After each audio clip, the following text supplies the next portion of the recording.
కేవలం కాంప్లిమెంటరీ గురించి కాదు, అక్కడ నాతో పాటు బిహేవ్ చేసిన బిహేవియర్ మీద నాకు నచ్చగా నేను అట్లా మాట్లాడాను అని మీరు అంటున్నారు కదా.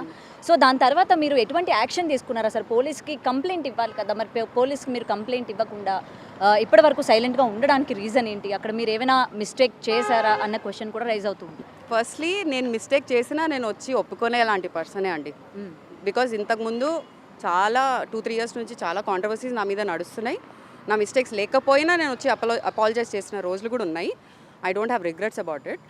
కానీ నేను దీని గురించి పోలీస్ వాళ్ళ దగ్గర వెళ్ళి నేను కంప్లైంట్ రేస్ చేయకపోవడానికి రీజన్ ఏంటి అంటే, నేను చేసింది అక్కడ జరిగిందంతా నేను నా సోషల్ మీడియాలో పెట్టాను. లింక్స్ నడుస్తూనే ఉన్నాయి.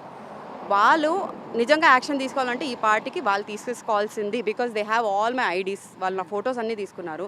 మా ఇల్లు అడ్రస్ కూడా మ్యాటర్ ఆఫ్ అ క్లిక్ ఇల్లు అడ్రస్ కూడా వచ్చేస్తుంది. They have my number, they have everything. They can come to me, they can give me the case complaint also. వాళ్ళ సైడ్ నుంచి వాళ్ళు పెట్టచ్చు. బికాజ్ నేను గచ్చిబౌలి పోలీస్ టామ్ అని కూడా చెప్పడం జరిగింది. ఎందుకంటే వాళ్ళు అక్కడ వచ్చారు, అన్నీ విన్నారు, విని వాళ్ళకన్నా దారుణంగా బిహేవ్ చేశారు. దేవర్ నాట్ ఈవెన్ సపోర్ట్ పక్కన పెట్టండి, అసలు లాజికల్గా వాళ్ళే ఉండలేకపోతున్నారు. అమ్మాయిల పట్ల సిస్టమ్ సరిగ్గా లేదంటారా? అమ్మాయిల పట్ల కాదు, ఇట్స్ బేసిక్ హ్యూమన్ అంతే.